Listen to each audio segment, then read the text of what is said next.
네, 과일과 채소 등을 중심으로 먹거리 물가가 크게 오르면서 서민들의 고통이 커지고 있습니다. 우리나라 먹거리 물가 상승률은 OECD 평균 수준을 2년여 만에 다시 추월할 만큼 크게 올랐는데요. 고공행진하고 있는 먹거리 물가에 대해 이인철 참좋은경제연구소 소장과 함께 이야기 나눠보겠습니다. 안녕하십니까? 네.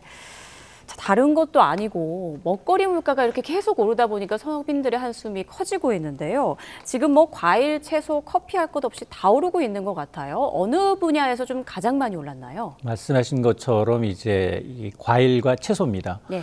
사과 가격은 금사과 얘기 나온 게 지난 추석부터예요. 지난해. 그러니까 지금 금사과가 한국이 가장 비싸다라는 이제 조사 결과인데요. 네. 글로벌 투자은행 노무라증권이 올 1분기 월 평균 이제 소비자 물가 상승률을 좀 조사를 해봤습니다. 비교 대상이 주요 선진국 G7 플러스 대만 네. 이렇게 8개 국가 비교를 해보니 우리나라의 1분기 소비자 물가 상승률은 3%입니다. 이건 뭐 영국의 3.5, 미국의 3.3%에서 세 번째니까 8개 국가 가운데 세 번째니까 뭐 중상위 정도죠. 예. 근데 이걸 좀 더 품목별로 들여다보면 압도적으로 한국이 1위입니다. 과일값의 경우에는 월 평균 상승률이 37% 올랐습니다. 와, 거의 40%에 육박하네요. 매달 30%, 40% 가까이 올랐다는 얘기인데 2위가 대만이었는데 네. 타이완이 14.7%. 그러니까 한 2.5배 정도 과일값의 부담이 좀 컸다는 거고요. 채소류도 만만치 않습니다. 채소류도 10.7% 우리나라가 기록을 해서 뭐 이탈리아, 영국보다 가장 높았고요. 자, 문제는 먹거리뿐만이 아니라 이 전기, 가스 요금 굉장히 물가 비중이 높거든요. 네. 이런 에너지 가격의 상승률도 봤더니 프랑스에 이어서 두 번째로 높았다라는 겁니다. 자, 결론적으로 뭐냐?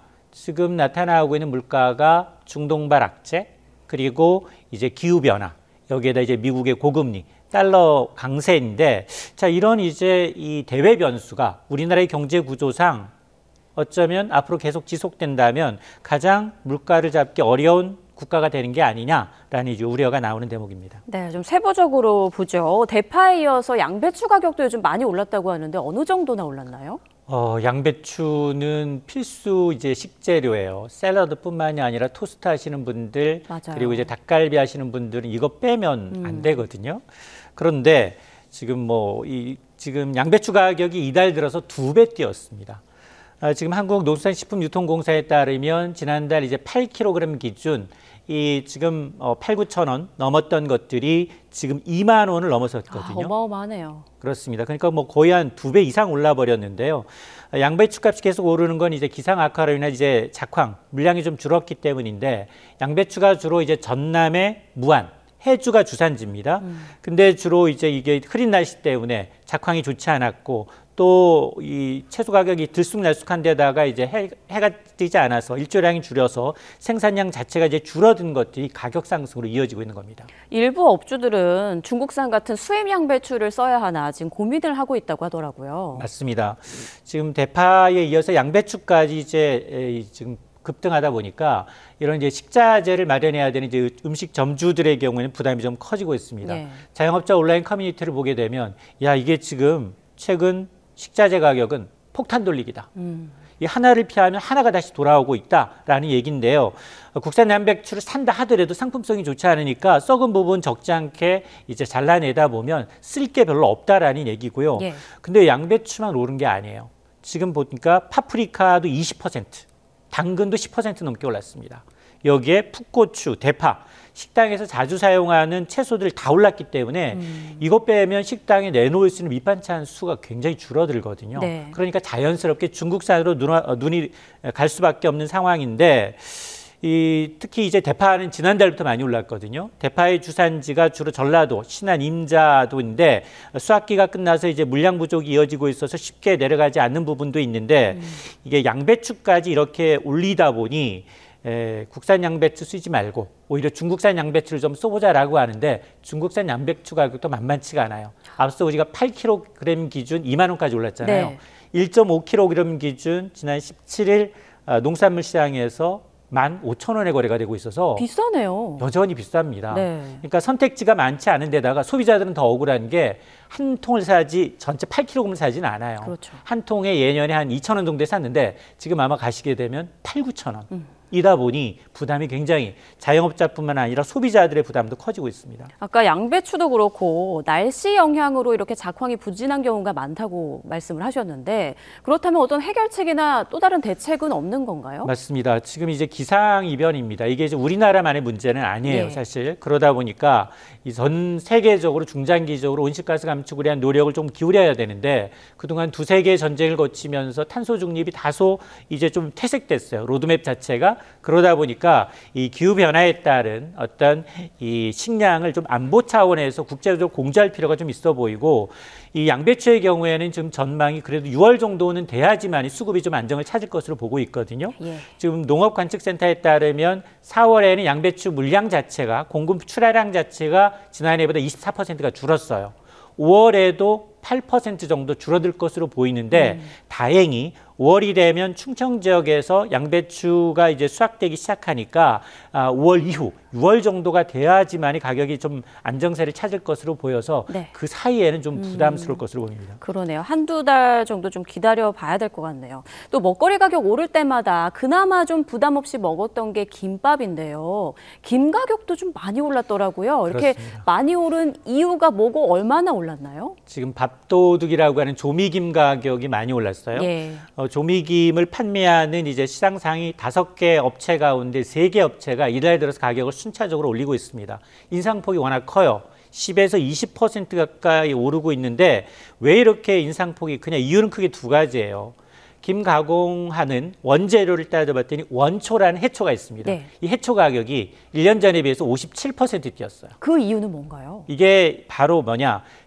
이 원초의 경우에는 주로 한중일 해역에서 많이 자라는데 특히 중국과 일본 해역에서 이상기후 적조가 발생하다 보니 한국만 보고 있는 거예요. 또 이상기후군요. 맞습니다. 여기에다가 K푸드 열풍도 한 몫을 하고 있습니다. 우리 계속해서 냉동김밥 되게 잘 팔립니다. 맞아요. 라고 얘기를 했는데요. 이게 건강식품으로 알려지다 보니까 지난해 김 수출이 단일 품목으로 1조 원 기록했거든요. 사상 최대입니다. 이렇게 수출 수요가 늘어난 것도 도매 가격 상승을 좀 부추기고 있는데 더 큰 문제는 뭐냐? 김밥이에요. 이게 지금 직장인들 10,000원 갖고 먹을 수 있는 이 점심 식사 메뉴가 많지가 않거든요. 맞아요. 정말 없어요. 근데 지금 김값 20-30% 올랐어요. 20% 올랐어요. 채소 가격 아까 오른다고 말씀드렸고요. 네. 그리고 쌀 가격도 올랐어요. 그러면 모든 재료가 다 올랐기 때문에 이게 김밥의 이제 야채 김밥 자체가 이제 기본 김밥 자체가 5,000원 이상으로 올라갈 가능성도 배제할 수 없습니다. 네, 우리나라 먹거리 물가 상승률이 주요 OECD 국가들과 비교해서도 상당히 좀 높은 수준이라고요. 맞습니다. 예. 이게 사실 우리나라는 이제 기상도 기상이지만 환율에도 영향을 미치거든요. 자, 그러다 보니 지금 과일 채소 값이 우리나라 물가 상승률을 OECD 국가 가운데 3위까지 끌어올렸는데요. 지난 2월입니다. 우리나라의 식료품, 비주류 음료의 물가 상승률을 따져봤더니 6.95%, 7%에 육박합니다. OECD 평균이 5.32%니까 우리가 35개 회원국 가운데 튀르기에 아이슬란드 제외하고 상위 3번째였다는 겁니다. 네.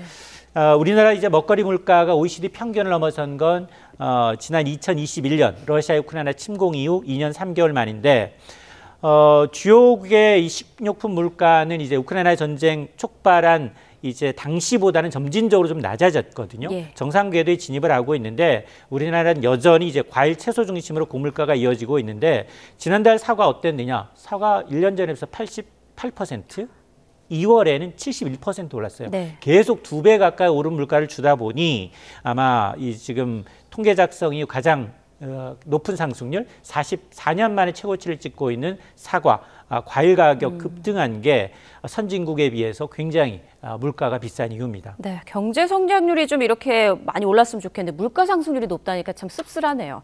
자, 금사과처럼 과일 가격이 많이 오르면서 정부가 수입 과일을 좀 많이 들여오지 않았습니까? 이제 채소도 좀 수입을 확대해야 되는 거 아니냐 이런 목소리도 있던데 어떻게 보세요? 맞습니다. 이제 채소값이 연일 상승하다 보니까 이제 수입 확대를 요구하는 목소리가 이제 여기저기서 나오고 있습니다. 일반적으로 농산물을 수입하게 되면 내수 시장에 시장의 공급량이 늘기 때문에 가격은 떨어지게 돼 있습니다. 예. 또 이제 국내에서 재배되지 않은 특화된 품목이나 특정 시기에 나지 않는 이제 부족한 농산물을 수입하게 되면 소비자 입장에선 선택의 폭이 좀 다양해질 수 있거든요. 그런데 문제는 두 가지예요. 일단 이걸 수입하게 되면 농가의 가격 경쟁력이 떨어집니다. 아니 가격 내릴 때 우리가 뭐 배추밭 갈아엎을 때는 도와주지도 않더니 네. 가격 오를 때마다 수입해서 가격을 낮춘다 인위적으로. 그리고 사실은 농가에서는 가격이 올라도 유통 단계에서 다 이제 거품을 가져가지 별로 이득을 보지 못하고 있거든요. 또 하나 문제가 뭐냐, 수입할 경우에 잔류 농약 문제입니다. 수입 채소를 통해서 질병이나 이제 해충과 같은 게 국내로 전파될 가능성이 있기 때문에 이런 식품 안전 문제가 있는데요. 그럼에도 불구하고 지금 고물가가 워낙 심각하고 이제 과일에 이어서 채소까지도 들썩이다 보니 정부는 아마 고민이 좀 깊어질 것으로 보입니다. 네, 앞서 중국산 양배추도 꽤 비싸다는 말씀 해주셨잖아요. 그런데 국제정세, 원달러 환율 상승 등으로 다른 수입 농산물 가격도 오름세로 전환될 가능성이 있다고요? 맞습니다. 실제로 3월 농수산물 수입 물가 가격이 한 달 전에 비해서입니다. 네. 한 달 전에 비해서 7%가 넘게 올랐습니다. 이게 왜냐? 사실은 이제 이 1년 전과 비교한 것은 그다지 많이 오르지 않았어요. 1년 전과 비교하면 오히려 떨어졌어요. 6%가량 떨어졌는데 한 달 전과 비교하게 되면 7.1% 농산물 수입 가격이 올랐고요. 문제는 뭐냐? 농산물 수입 물가에 영향을 미치는 건 국제 이 시세에도 영향을 미치죠. 환율이에요, 환율. 환율이 연초 대비 지금 거의 8% 가까이 상승을 했거든요. 예. 지금 장중 16일 1,400원 웃도는 이제 원달러 환율 때문에 아마 같은 가격의 수입 농산물이 들어온다 하더라도 환율 때문에 우리 소비자들은 더 큰 부담을 안고 있다는 얘기입니다. 네. 그리고 정부가 농산물 가격 낮추기 위해서 농축산물 가격 안정자금을 투입을 했었는데 이게 지금 빠르게 소진되고 있다고요? 맞습니다. 지난해 이제 추석 물가 잡기 위해서 계속해서 역대 최대 수준의 이제 안정기금을 풀고는 있는데 네. 역부족입니다. 지금 이제 이번 설 연휴 이후에 이제 농수산물 가격 잡히지 않으니까 1,500억 원 상당의 긴급 농수산물 가격 안정자금을 투입을 했는데 크게 보면 이제 납품 단가 지원에 또 한 축은 할인 지원에 쓰여요. 근데 지금 납품 단가 지원에 쓰이는 예산이 벌써 70%가량 소진됐다라는 겁니다. 근데 체감은 잘 안 돼요. 예. 왜냐하면 사과 가격이 한 18% 정도, 5,000원 하던 게 한 4,200원 정도로 떨어지긴 했지만 선뜻 손이 가진 않거든요. 네. 자, 그러다 보니 이게 재정을 쓴다고 해서 해결될 문제냐, 오히려 이창용 한국은행 총재도 그럴 바에는 사과 등 이 재정 정책 이외에도 과일도 수입을 좀 고민해 봐야 되는 게 아니냐라는 이제 조언을 해놓고 있는 상황인데요. 어쨌든 공급 문제가 해결되지 않은 상황에서 계속해서 재정을 푸는 건 물가를 잡는 데도 도움이 되지 않고 세수가 계속 줄고 있다라는 지적은 나올 수밖에 없습니다. 네, 그 밖에도 식용유, 밀가루, 설탕까지 앞으로 줄줄이 오를 거란 전망이 나오고 있는데 자, 서민들 정말 막막합니다. 앞으로 먹거리 물가 전망 좀 어떻게 하세요? 물가 걱정은 앞서서 이제 이 수입 물가, 국제 수입 시세도 있고 거기다 환율도 있고 그리고 또 하나가 국제 유가거든요. 예. 국제 유가는 물가에 미치는 파장도 워낙 크고요. 식용유가 50% 올랐습니다.